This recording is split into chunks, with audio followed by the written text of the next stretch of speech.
Welcome to Frank Buckley Interviews. Tonight, it's an actor who stars in one of this summer's big blockbuster films, Skyscraper. It's actor Chin Han. Frank Buckley Interviews starts now. Many moviegoers first got to know Chin Han in the Batman movie, The Dark Knight. That role came after a long hiatus from acting, and Chin was as nervous as he could be when he first reported to the set. And I had one line, right? I said, I'm not afraid. I mean, you can't even protect yourselves, right? But that one line was just so difficult to get out. But I knew that if I could get that one line out, I'm fine, right? Because I've been acting for so long, right? Right. And the entire time I'm looking at Gary Oldman, he's standing there like this. And Aaron Eckhart is going like this, and he's working himself up for the scene, he's working himself up. More with actor Chin Han when we come back. Chin, welcome. It's good to see you. Hi, Frank. Nice to be here. You're in another summer blockbuster, this time Skyscraper. Moviegoers are used to seeing you in big movies. Independence Day, Resurgence, Dark Knight, of course, on Netflix, Marco Polo. So many great roles that you've had. Why are you attracted to these sort of big budget studio kinds of things? Well, you know what? Growing up in Singapore, those movies were pure escapism for me, and I grew up in a time in the 70s when, the country was growing. I mean, it had just attained independence in the 60s, and, there was a lot of construction, and, it was a time of industrialization. So, movies were such a romantic escape for me, and I loved watching these giant movies like Earthquake and even The Swarm or Meteor or The Towering Inferno. And so, I think I have a natural affinity for those movies. Yeah, I love those films too. Towering Inferno, Poseidon Adventure. Poseidon Adventure, yeah. And then Bruce Willis, Die Hard. Yeah. And I felt like this Skyscraper is sort of a combination of maybe a little bit of Die Hard and Towering Inferno.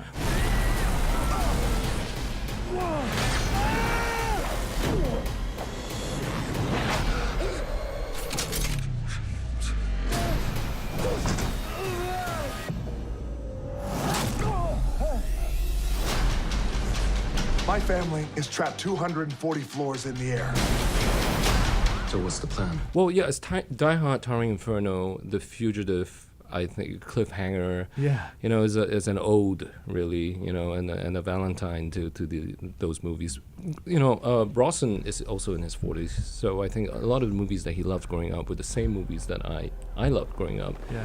So it wasn't a hard sell for me, in terms of when I read the script. I mean, it was pretty quick. I mean, decision to do it. You're right in the middle of this amazing acting career, but many people don't realize you derailed your own acting career for 8 years before Dark Knight. And tell us about that. Well, how old were you when you started acting, and then why did you stop it for a while? Well, I mean, my first acting gig, I remember, was a classical play, Molière, this French playwright, School for Wives. And I think I got paid, I don't even remember, $500 for like 3 months of work. I mean, it was insane. And I had to wear the most insane wig you could possibly think of to do the play. So I've been acting for a while. I mean, I was in my teens at that time, and then that started my theater career, and there was a lot of professional theater that I did for about 6-7 years, and then there was I was invited to join a TV series where I'll be the star of it, and I did that for about 2 years. But that was at the end of which time, and you know how they are in television world, right? I mean, the productivity and the kind of rate at which they're shooting is so fast. It's a machine, basically. And so I felt that in terms of the scripts and the people that I was working with, it just wasn't consistent.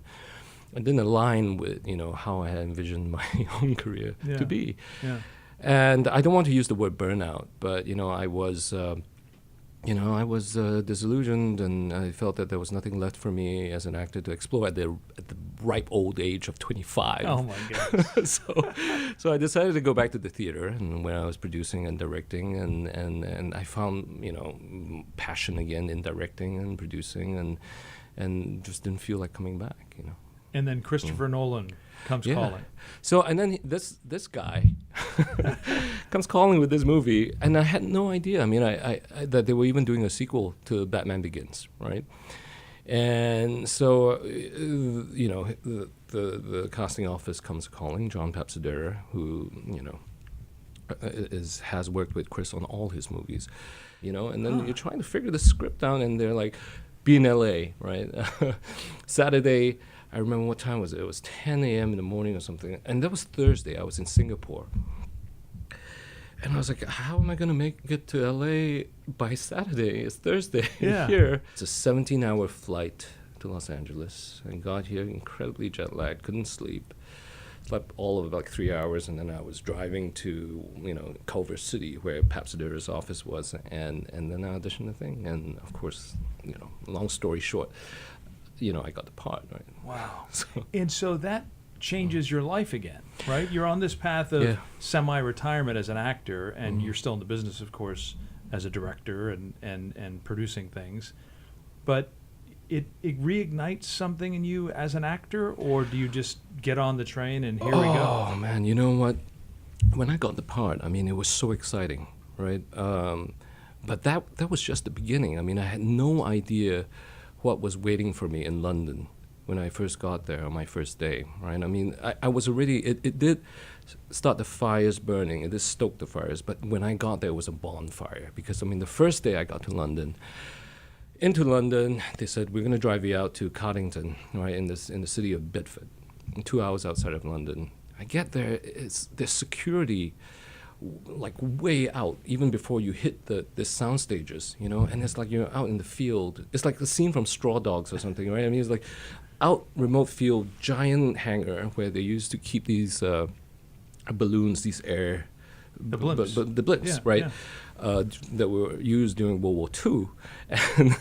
And then the security, and then security, and then it was like I felt like a secret agent, And then we get there, they put me in the trailer, waited for a second, and then they were like, Chris is ready to meet you now.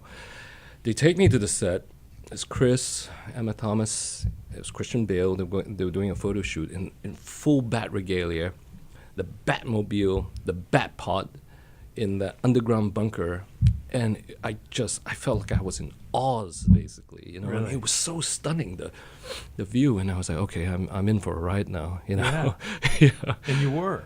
Yeah. And I just wonder, so take me into your thought process then, because you go from, I don't want to act anymore, this is not what I envisioned for my life as an artist, to suddenly in one of the biggest films of its era, Dark Knight. And does it say to you, okay, I actually like this, or this was the vision I had for myself, or what was your thought process, or did you even have time to think of your career at that point? I didn't have time to think about my career, but it was so exciting. I mean, I think that it was at once terrifying, and it was so thrilling. To be on a rooftop in Chicago with Morgan Freeman, going toe to toe with him, or to be in a building, being blown out of that building, on a reverse bungee with Christian Bale. Can I share a story with you about the first day on set? Because to illuminate what I mean by terrifying. So I haven't acted in years. My first day on set was the scene in the prison. I was in the prison. There's a scene with Aaron Eckhart, Gary Oldman, one of my all-time favorites, and Chris Nolan. And I had one line, right? I said, I'm not afraid. I mean, you can't even protect yourselves, right? But that one line was just so difficult to get out. But I knew that if I could get that one line out, I'm fine, right? Because I've been acting for so long, right? Right. And the entire time I'm looking at Gary Oldman, he's standing there like this. And Aaron Eckhart is going like this, and he's working himself up for the scene, he's working himself. And then Chris Nolan is being the perfect gentleman, unflappable, always, in his suit and in his vest, and it's very, British way. And they're all looking at me like this for that one line. And I tell you, that one line was like one of the hardest lines I've ever had to say, because, for all the reasons that I mentioned to you. And I'm like, oh God, they must think I'm terrible. They must think I suck. That's terrible. Gary Oldman must think I'm the worst actor in the world. And he's just there, like, he's just looking like this. So it was a good day. Yeah. It all ended up really well. Right. Yeah. It's amazing to think about, because even, you think about a veteran actor like yourself, you get nervous. Yeah. We don't think of that. Yeah, I mean, every project is different, right? Every project has its challenges and its demands. I think Marco Polo had all that martial arts that I had to do, and that was nerve-wracking as well, because that choreography and that fight, the 3 major fight sequences in the series were so challenging. I think with Skyscraper, learning about architecture and buildings and all that stuff and all the technical terminology that I had to spout in the course of the film, that was difficult, because there's just so much technical stuff about how a building like that is constructed and comes to pass, and what the fail-safe systems are in terms of all the in terms of how the building would react like a sentient being in the case of disaster. Take me through this process. You get the job for Skyscraper, and what is the first thing you do? I assume you already have the script. What is the process that you go through as an actor? Well, firstly, I look up the dimensions of Dwayne Johnson in terms of height and weight and size, to know what I'm up against and how much time I have to spend in the gym before I start shooting. I'm only being half facetious, because he is a big dude. Yeah. Right? I mean, and we do have a few scenes in there where there's a bit of a tussle and some physical stuff. But when I get this script, with a character that is so iconoclastic, I think, like Zhao, then I go to look for other iconoclast maverick great thinkers to study. And obviously the most apparent ones right now are Elon Musk, who is just so obvious a choice to look at, and Steve Jobs. And then maybe further back, you're going to look at Edison, or you're going to look at Tesla, and these crazy figures in history, like even Hedy Lamarr, right, who's the actress who also was a prize-winning inventor of the radio guidance system that they used in World War II. What? Yes, I didn't realize so that. she was not only an actress. I mean, she was someone who invented things, and you get a sense of what drives these people. What would drive you to build a 225-story building, right? I mean, who does that for fun, right? or to test the limits of human endeavor. What kind of person does that? Yeah. And so there's all that reading. And then you start building the character from the ground up with Rawson Thurber, the director, what he envisions for it. And for those of us who are not actors, we think, the most difficult part must be memorizing the lines. Yeah. But I would imagine for you that's sort of second nature at this point. And then it's a matter of interpreting how to say those lines. And how do you do that? And that is, I don't know, really. It's hard. I think part of it is intuitive. I think so I always say, when people ask me that question, I think memorizing the lines is the first thing you do, really. I mean, there's just nothing, there's nothing, that is not even the meat and potatoes of it. I mean, the hard stuff comes later. And a lot of people memorize it in different ways, right? I mean, you can memorize it by repetition, or you're reading the script many, many times, or you can, or you can just highlight all your parts and just do it independently. I like to read the script over and over again. So not just my own stuff. Oh, the entire script? The entire script. And at times I would even like to memorize the lines of the people I'm working with. I tell you why I do that, right? So if I was playing in the Beatles, right, which is an amazing band, if I was Ringo Starr, right, I need to know what Paul McCartney is doing. I need to know what George Harrison is doing. So if need be, I would be able to play their music. I see. Or their, whatever they're carrying, the tune that they're carrying. So I don't only look at my stuff. I mean, sometimes, if the fancy catches me, I would even memorize my co-star's lines, just for the hell of it. and then you get into that thing where you start piecing it together, and then and then you try to find the rhythm or the cadence, and obviously some actors have very distinct cadences, like Christopher Walken, for example. And then you find it, and after you've found all of that stuff, right, you go on set, and your co-star might throw you something that will have you change all of it. So so that's part of the course as well. So you always leave that room to be flexible or to be able to adapt. Whatever you're doing it well, because you've just been invited to join the Academy. Oh, yeah. And I wonder what that means to you. It means a lot. I mean, I think there are a few things that I watched as religiously growing up than the Academy Awards. One would be, I think, the World Cup soccer, and maybe the NBA finals. But I mean, the Oscars. I mean, I grew up watching it. I mean, it was the romance of Hollywood, really. I mean, these beautiful people going up and